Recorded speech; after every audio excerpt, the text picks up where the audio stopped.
का आरोप लगा है। 6 सूत्रीय मांगों को लेकर परिजनों का उपखंड कार्यालय पर प्रदर्शन हुआ है।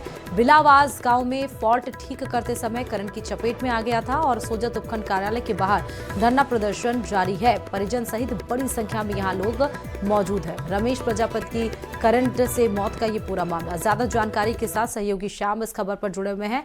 श्याम, करंट से ये पूरा मौत का मामला, लेकिन अभी तक धरना जारी, क्या हुआ इसका अभी? जी, ये कल शाम की घटना है जहां पर एक बिजली के फॉल्ट को सही करने के लिए एफआरटी का कर्मचारी था जो विद्युत पोल पर चढ़ा था, लेकिन वो जिस विद्युत फॉल्ट की लाइन को बंद करना था उसकी बजाय दूसरे को बंद कर दी गई थी, जिसकी वजह से वो करंट की चपेट में आ गया और उसकी मौत हो गई। मौत के बाद में बड़ी संख्या में उसके परिजन व समाज के लोग हैं जो सोजत मोर्चरी के बाहर आज सवेरे एकत्रित हो गए और मुआवजे की मांग को लेकर धरना प्रदर्शन कर रहे हैं। उनका आरोप है कि बिजली विभाग की लापरवाही के चलते इस एफआरटी कार्मिक की मौत हुई है और इसके परिवार को मुआवजा दिया जाए, क्योंकि जो ये मृतक है उसके परिवार में कमाने वाला एकमात्र व्यक्ति था और उसकी भी करंट की वजह से मौत हो गई और उसके परिवार में पीछे कमाने वाला भी कोई नहीं है, जिसकी वजह से समाज के लोग व आज परिजन है जो यहाँ पर मोर्चे के बाहर बैठे हैं, धरना प्रदर्शन कर रहे हैं और एफआरटी की कंपनी है जिनसे मुआवजे की मांग कर रहे हैं। साथ ही मौके पर बिजली विभाग के अधिकारी व कर्मचारी भी मौजूद है जो उनके परिजनों व समझाइश का प्रयास कर रहे हैं। जी ठीक है, 6 सूत्रीय मांगों को लेकर क्या अभी कोई फैसला नहीं हो पाया है श्याम? जी, अभी तक किसी प्रकार का समझौता नहीं हो पाया। लगातार वो जो इसके मृतक के परिजन व समाज के लोग हैं मोर्चे के बाद प्रदर्शन कर रहे हैं और उनका आरोप है कि जो इस युवक की जो मौत हुई है वो बिजली विभाग की लापरवाही के चलते और एफआरटी कंपनी की लापरवाही। ठीक है श्याम, बहुत शुक्रिया तमाम जानकारी देने के लिए। तो चलिए अब बात सीधे जैसलमेर से बड़ी खबर की, जहां सांकड़ा कस्बे के बाजार पूर्ण रूप से बंद कर दिए गए हैं। दरअसल बिजली आपूर्ति सुचारू करने की मांग को लेकर ये पूरा बाजार बंद बुलाया गया है। व्यापार मंडल ने पूर्ण रूप से बंद को समर्थन दिया है। आवश्यक सेवाओं को छोड़ पूर्ण रूप से सांकड़ा के बाजार बंद हैं। विद्युत विभाग की लापरवाही के चलते ग्रामीण काफी ज्यादा गुस्से में हैं। बिजली सप्लाई सही नहीं होने से ग्रामीण लगातार परेशान हो रहे हैं और परेशानी इतनी ज्यादा बढ़ गई कि अब उन्हें प्रदर्शन करना पड़ा। ज्यादा जानकारी के साथ सहयोगी सामलदान इस खबर पर जुड़े हुए हैं। अब 9 दिनों से डिस्कॉम कार्यालय के सामने श्याम सामलदान यहां पर धरना प्रदर्शन चल रहा है, क्या कुछ जानकारी? देखिए, जैसलमेर के जो सांकड़ा जो कस्बा है वहां पर पिछले कई दिनों से बिजली आपूर्ति को लेकर हाहाकार मचा हुआ और ग्रामीणों द्वारा पिछले 9 दिनों से जो डिस्कॉम कार्यालय के आगे धरना दिया जा रहा है। साफ तौर से उनकी एक ही मांग है, जो बिजली की जो आपूर्ति है उसको बेहतर कैसे किया जा सके, सप्लाई में राहत कैसे दी जा सके, ताकि द्वार्षिक परीक्षा का दौर भी है, विद्यार्थी उनको भी परेशानी होती है, नलकूपधारियों को परेशानी होती है और आम लोगों की जो दिनचर्या है उसमें बिजली सप्लाई समय पर नहीं होने से काफी परेशानियों का सामना करना पड़ रहा है, जिसको लेकर पिछले कई दिनों से धरना चल रहा था। लेकिन जो डिस्कॉम के अधिकारियों द्वारा इसे गंभीरता से नहीं लिया, आज जो उग्र रूप लिया सांकड़ा के वो बंद कर दी है। जो व्यापारियों ने उसका समर्थन दिया है और साफ तौर से मांग की कि जल्द जो हमारी बिजली आपूर्ति की समस्या का समाधान नहीं होगा तो फिर उग्र आंदोलन किया जाएगा। और प्रशासनिक अधिकारियों ने भी उन्हें आश्वस्त किया है कि जल्द से जल्द जो बिजली सप्लाई की जो समस्या है उससे जल्द आपको निजात दी जाएगी। दूसरी ओर जो पोखरण के विधायक है महेंद्र प्रतापपुरी महाराज, उन्होंने भी कहा है कि जल्द डिस्कॉम के अधिकारियों को निर्देश दिए तत्काल प्रकार से नए फीडर तैयार करके नए फीडरों को तैयार करें ताकि बिजली से लोगों को राहत मिल सके। जी ठीक है, बहुत शुक्रिया सामलदान तमाम जानकारी देने के लिए खबर पे।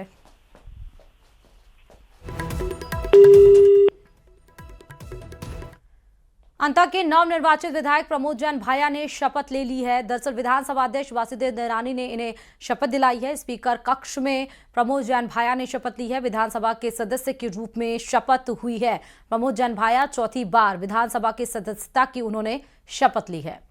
तो बताते चले, अंता के उपचुनाव जो हुए हैं और उसमें प्रमोद जैन भाया ने जीत दर्ज की थी और कांग्रेस से ही जीत दर्ज हुई थी। बीजेपी को उन्होंने हराया, निर्दलीय प्रत्याशी नरेश मीणा को भी हराया और अब जाके उन्होंने शपथ ग्रहण किया है। दोनों तस्वीरें इस समय आपके सामने ही हैं जब उन्होंने गोपनीयता की शपथ ली अपने पद की। और इस लिहाज से 2008 से परमित सीमन के बाद अंता के 5वीं बार चुनाव हुआ और चौथी बार इन्होंने शपथ ली है। शपथ लेता हूँ कि मैं कि मैं विधि द्वारा विधि राजस्थान विधानसभा में विधायक की शपथ ले चुके हैं। किस तरह से देखते हैं ये काफी खुशी का इजहार हो रहा है और जनता ने मेरे ऊपर जो भरोसा किया है, मैं वर्णन कर रहे भाई के अनुरूप जनहित के कार्य करके और उनकी भावनाओं का सम्मान करूंगा। सब काफी आरोप प्रत्यारोप के बावजूद आपने कहा कि जनता ने जवाब दिया। अब जनता की आवाज को, किसानों की आवाज को और मजबूती को बिल्कुल जो एक जनप्रतिनिधि का नैतिक दायित्व और धर्म होता है, क्षेत्र में विकास, क्षेत्र में सामाजिक सेवा के कार्य और क्षेत्र में धार्मिक सेवा के कार्य, तीनों दायित्वों को मैंने राजनीतिक जीवन में जब जब जनता ने आशीर्वाद दिया पूरी बखूबी से निर्वहन किया और इस कार्यकाल में मैं पूरी जिम्मेदारी से निर्वहन करूँगा। प्राथमिकताएं इस बार की विधानसभा की जो भी पिछले 2 साल में लगी, आपको चुनौतियां बढ़ गई हैं जो काम कर रहे हैं, कुछ प्राथमिकताएं बताएंगे? अजय बेटा मुझे कर लो। मैंने आपसे कह दिया प्राथमिकता मेरी वही है, जनहित के कार्य, विकास के कार्य, धार्मिक सेवा के कार्य और सामाजिक सेवा के कार्य करवा लेना यार। तो आपने प्रमोद जैन भाई, आप देख सकते हैं कि प्राथमिकताएं बुनियादी तौर पर वही हैं जो लगातार ये कहते हैं। अब खास तौर पर यूरिया को लेकर के भी इन्होंने बयान दिया कि इसको लेकर के अपनी मांग जारी रखें। कैमरा पर्सन अविनाश के साथ में अरबाज अहमद, न्यूज़ 18 के लिए जयपुर से। जो एक चर्चाएं कर रहे थे भारतीय जनता पार्टी के लोग और अपने भाषणों में भी एक बात कह रहे थे कि ये सेमीफाइनल है और इसके आधार पे 28 का फाइनल लड़ा जाएगा। तो वो जनता ने भारतीय जनता पार्टी को आईना दिखा दिया है। अब इनकी समझ में आ जाना चाहिए और आ भी गया है। अंता के जो रिजल्ट हैं वो इतने खतरनाक साबित हुए हैं इस सरकार के लिए कि चीफ सेक्रेटरी भी बदल दिया और प्रिंसिपल सेक्रेटरी सीएम भी बदल दिया। ये आप समझ सकते हैं कि कितना एक परिणाम क्या क्या चेंज करा सकते हैं। और अभी तो इनका मंत्रिमंडल और बदला जाएगा। 2 साल से ये लोग जनता को खून के आंसू रुला रहे हैं। न किसान के हैं, न युवा के हैं, न मजदूर के हैं, न आम पब्लिक के हैं।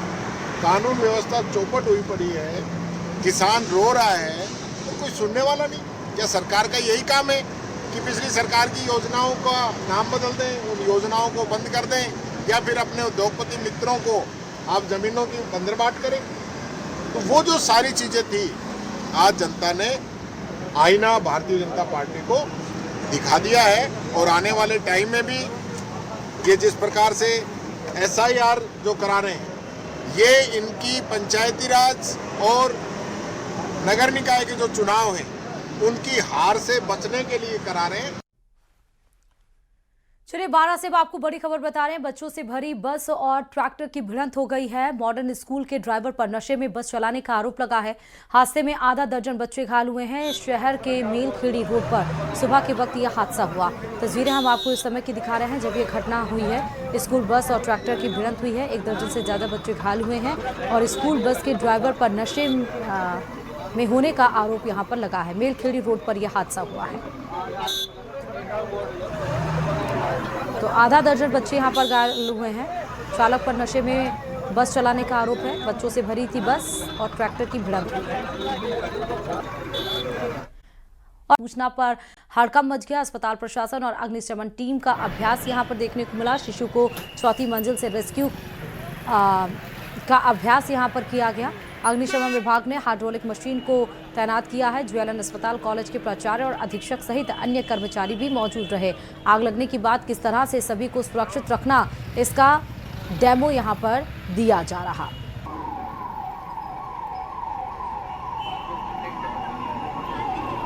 डेमो आपका है ना।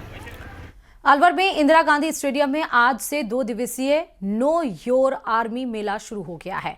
भारतीय सेना की ओर से नो योर आर्मी मेला आयोजित हो रहा है। इंदिरा गांधी स्टेडियम में आयोजित आर्मी मेले में केंद्रीय मंत्री भूपेंद्र यादव और वन मंत्री संजय शर्मा ने शिरकत की है। आर्मी मेले में सैन्य उपकरणों, क्षमताओं तथा विभिन्न इंटरैक्टिव अनुभवों को आमजन के समक्ष प्रदर्शित किया गया है।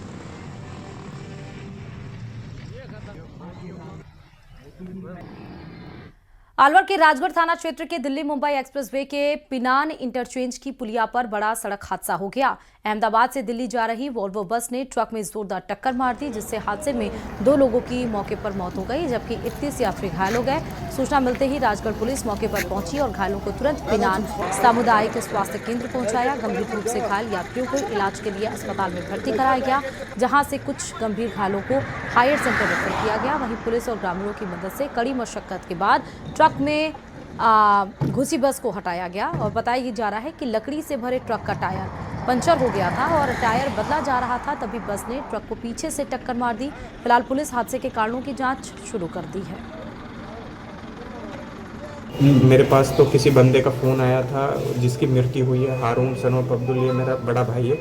तो मैं तो घर से आया हूँ सर, मेरे को ये नहीं पता कि कितने बजे हुआ है। मुझे यहाँ हॉस्पिटल में आए हुए मिला इनको। हाँ जी। तो लकड़ी काट का रहे जी, गाड़ी मारे जी, ये भरी पड़ी गाड़ी, उस गाड़ी का टायर हो गई पंचर, टायर बलद रही जी, 5 बसा उसने टक्कर मारी जी, जब इसका हाल से हुआ जी। और कुछ जगह हुआ ये हुआ जी यहाँ पे इस पे राजगढ़ बम्बई एक्सप्रेस में। और सीधे आपको अब पाली से लाइव तस्वीरें दिखाते हैं। सीएम क्या कुछ बोल रहे हैं विकास कार्यों के लोकार्पण कार्यक्रम में, सीधे सुनाते हैं। उच्च माध्यमिक विद्यालय के उद्घाटन के अवसर पर मंच पर अब विराजमान, सबसे पहले मैं हमारे महंत श्री महेंद्र गिरी जी महाराज और श्री नरेश नाथ जी महाराज जी के चरणों में प्रणाम करता हूं, उनको नमन करता हूं। मंच पर विराजमान आपके अपने ही पाली जिले के, जो हमारी पार्टी का पूरे राजस्थान में नेतृत्व कर रहे हैं, हमारी पार्टी के मुखिया राज्यसभा के सांसद सम्मानीय मदन राठौड़ जी, कैबिनेट में मेरे साथी कैबिनेट मंत्री भाई बाबूलाल खराड़ी जी, हमारे मंत्रिमंडल में राज्य मंत्री ओटाराम देवासी जी, आपके अपने विधायक जिनको अभी आपने सुना, आपने तो आज सुना है, लेकिन मैं उनकी प्रतिदिन सुनता हूं और वो मैं ये सुनता हूं कि जब भी मेरे पास आते हैं तो कहते हैं कि मैं मिलने के लिए आ रहा हूं, मुझे आपसे 2 मिनट बात करनी है। लेकिन आपने जिस तरह से एक जनप्रतिनिधि चुना है, मैं आपको बहुत बहुत धन्यवाद देना चाहता हूं, क्योंकि जब भी मेरे से मिलने आते हैं तो उनको सिर्फ चिंता है तो आपकी चिंता है। आते हैं मिलने के लिए, लेकिन 1, 2, 4 कागज मेरे को पकड़ाते हैं कि ये भी काम होना चाहिए, ये भी होना चाहिए। और आप सुन रहे थे, मेरे को उद्घाटन के लिए बुलाया, लेकिन आप देख रहे थे ना, साथ में मांग पत्र भी रख दिया। आपके विधायक ऐसे हैं, हमेशा आपकी चिंता करते हैं। ऐसे पुष्पेंद्र सिंह जी राणावत साहब, हमारी पाली जिले की जिला प्रमुख श्रीमती रश्मि सिंह जी, हमारे पार्टी के वरिष्ठ नेता पूर्व राज्य मंत्री भाई अचलाराम जी मेघवाल साहब, बाली पंचायत समिति की प्रधान श्रीमती पांडी देवी जी, हमारे प्रदेश के मंत्री भाई महेंद्र कुमावत जी, और मैं हमारे भामाशाह उम्मेद मल जी, श्रीमती सीताबेन जी, भैरूलाल जी, कोरका जी सोनी और उनके सभी परिवारजनों को भी मैं बहुत बहुत शुभकामनाएं देता हूं, बहुत बहुत बधाई देता हूं कि उन्होंने एक अच्छा विद्यालय बना करके दिया। इसमें आने वाले विद्यार्थी, छात्र और छात्रा निश्चित रूप से आने वाले समय में यहां से शिक्षा ग्रहण भी करेंगे और शिक्षा ग्रहण के साथ साथ आपको जीवन भर दुआ भी देंगे कि आपने हमें इस विद्यालय बना करके दिया और आगे जाकर के वो जहां भी रहेंगे, लेकिन आपको निश्चित रूप से याद करेंगे। आज बाली और पाली के आप सभी भाई बहनों के बीच मुझे आकर बड़ी प्रसन्नता हो रही है, और प्रसन्नता इसलिए हो रही है, जब मैं हेलीकॉप्टर से आ रहा था मैंने देखा, क्योंकि मेरा किसान भाइयों से बड़ा मेरा गहरा नाता है, और वो गहरा नाता इसलिए कि मैं भी एक किसान हूं। तो मैं हेलीकॉप्टर से देख रहा था कि यहां लहराती हुई फसल को, निश्चित रूप से मेरा मन प्रसन्न हो रहा था।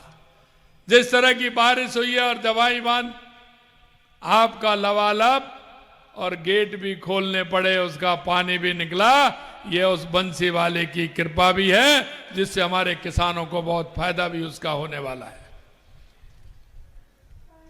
आज बाली के विकास में एक नया आयाम भी जुड़ा है। आज यहां चामुंडेरी राणा अवतान में सोनी सीता देवी उम्मेद मल राजकीय बालिका विद्यालय का लोकार्पण हुआ है। यह विद्यालय क्षेत्र में बालिकाओं को अपने घर के नजदीक शिक्षा भी सुलभ कराएगा, और ये शिक्षा में सशक्तिकरण का कार्य भी करेगा। आज नाडोल से सादड़ी एमडीआर रोड का लोकार्पण भी हुआ है। ये सड़क के क्षेत्र में लोगों को आवागमन में सुविधा भी देगा। अस्पताल का शिलान्यास भी कराया है, छात्रावास का शिलान्यास भी कराया है। मेरे भाई और बहनों, मैं आपसे इतना कहना चाहता हूं, देश के यशस्वी प्रधानमंत्री नरेंद्र मोदी जी के नेतृत्व में हमारी ये डबल इंजन की सरकार लगातार राजस्थान में काम कर रही है। ये तो एक पुष्पेंद्र जी ने एक उदाहरण दिया है कि बाली विधानसभा के अंदर 2 साल के अंदर हमने जो आवश्यकता थी हमारे किसान के लिए, युवाओं के लिए, महिलाओं के लिए, हमारे मजदूर गरीब के लिए, उन आवश्यकताओं को पूरा करते हुए हमने बाली विधानसभा नहीं, हमने राजस्थान की 200 विधानसभा के लिए काम दिया है। हम कांग्रेस की तरह नहीं, क्योंकि हमने कहा कि हम राजस्थान की 8 करोड़ जनता के लिए काम करते हैं। हमने उन विधानसभाओं में दिया है जहां हमारा कोई जनप्रतिनिधि नहीं है। हमने सभी को समान भाव से देखते हुए 200 विधान